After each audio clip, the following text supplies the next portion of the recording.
किसी ने क्या खूबसूरत बात कही है कि जिंदगी तेरे इश्क में कितने दूर हम चल चुके। जिंदगी तेरे इश्क में कितनी दूर हम चल चुके, कहीं सुकून मिला नहीं, कितने शहर बदल चुके। नमस्कार दोस्तों, ईश्वर सदैव आपका भला करे और आपकी झोलियाँ ईश्वर के आशीर्वाद से हमेशा भरी रहें। तो दोस्तों, आज बात करेंगे कि यदि आप ज़िंदगी में सुकून और शांति पाना चाहते हो और ज़िंदगी में बहुत सारी परेशानियां हैं, तो कैसे इसे हासिल करें। ये कहानी है एक राजा की जिसे चित्रकला से बहुत प्यार था, जिसे आप पेंटिंग कहते हैं। एक बार उसने घोषणा की कि जो कोई भी चित्रकार उसे एक ऐसा चित्र बनाकर देगा जो सुकून शांति को दर्शाता हो, तो वो उसे मुंह मांगा पुरस्कार देगा। अब जिस दिन वो प्रतियोगिता थी, एक से बढ़कर एक चित्रकार पुरस्कार जीतने की लालसा में अपने अपने चित्र लेकर राजा के महल पहुंचे। अब राजा ने एक एक करके सभी चित्रों को देखा और उनमें से 2 चित्रों को अलग रखवा दिया। अब इन 2 चित्रों में से एक को पुरस्कार के लिए चुना जाना था। पहला जो चित्र था वो एक बहुत शांत सुंदर झील का था। उस झील का पानी इतना साफ था कि इसके अंदर तक की सतह दिखाई दे रही थी और उसके आसपास विद्यमान जो पहाड़ थे, जिनकी चोटियां जिन बर्फ से भरी पड़ी थीं, ऐसा लग रहा था जैसे कोई दर्पण रखा हो। ऊपर नीला आसमान था जिसमें रुई के गोले के समान सफेद बादल तैर रहे थे। जो कोई भी उस चित्र को देखता उसको यही लगता कि सबसे ज्यादा सुकून इस चित्र को देखने के बाद ही मिलता है और शांति और सुकून को दर्शाने के लिए इस चित्र से अच्छा कोई भी चित्र नहीं हो सकता। और ये जो चित्र है वास्तविक रूप में यही शांति और सुकून का एकमात्र प्रतीक है।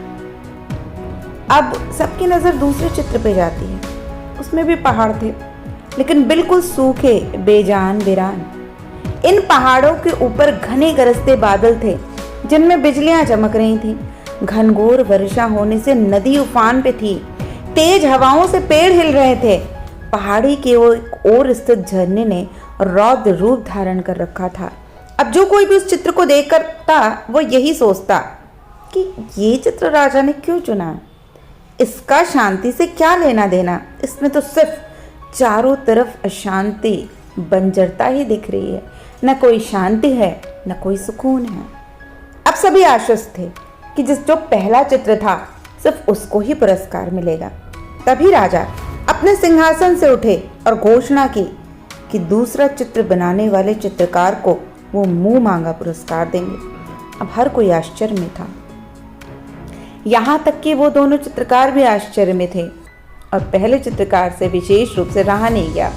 वो बोल पड़ा, महाराज, उस चित्र में ऐसा क्या है जो आपने उसको पुरस्कार देने का फैसला किया, जबकि यह कोई भी नहीं कह सकता कि इस चित्र में कोई शांति, सुकून दर्शाने वाली चीज़ है, जबकि यहाँ उपस्थित हर व्यक्ति यही कह रहा है कि मेरा ही चित्र शांति को दर्शाने के लिए सर्वश्रेष्ठ है। तो राजा कहते हैं, कोई बात नहीं, आप सब मेरे साथ आइए। राजा ने उसको अपने साथ बुलाया और दूसरे चित्र के सामने पहुंचकर बोला कि झरने के बाईं ओर हवा से एक झुके हुए पेड़ को देखो, उसकी डाली पे बने उस घोंसले को देखो। देखो कैसे एक चिड़िया इतनी कोमलता से, इतने शांत भाव से प्रेम पूर्वक अपने बच्चे को भोजन करा रही है। फिर राजा ने वहां उपस्थित सभी लोगों को समझाया कि शांत होने का अर्थ ये नहीं है कि आप ऐसी स्थिति में हो जहां कोई शोर ना हो, कोई कोलाहल ना हो, कोई समस्या ना हो, जिंदगी की समस्याएं ना हो, जहां कड़ी मेहनत ना हो, जहां आपकी परीक्षा ना हो। शांत होने का अर्थ है कि आप हर जगह की अव्यवस्था, अशांति, अराजकता के बीच हो, लेकिन फिर भी आप शांत हो, अपने काम पर केंद्रित हों, अपने लक्ष्य की ओर अग्रसित रहें। और यही बात है कि मैंने इस चित्र को पुरस्कार देने की बात कही। अब ये बात सभी समझ गए थे कि राजा ने इस चित्र को क्यों चुना। तो एक बात हमेशा आप भी अपनी ज़िंदगी में याद रखिए कि हर कोई अपनी ज़िंदगी में शांति चाहता है, लेकिन शांति कोई बाहरी वस्तु नहीं है जिसे हम किसी पहाड़ पे संसार को छोड़कर या किसी झील या झरने के पास जाकर ढूंढ लेंगे। शांति हमारे मन की भीतर की चेतना है और सच्चाई यही है कि सभी दुख दर्दों, कष्टों और कठिनाइयों के बीच भी जो शांत है, वास्तविक रूप में वही शांत भी है और वही सुकून में भी है।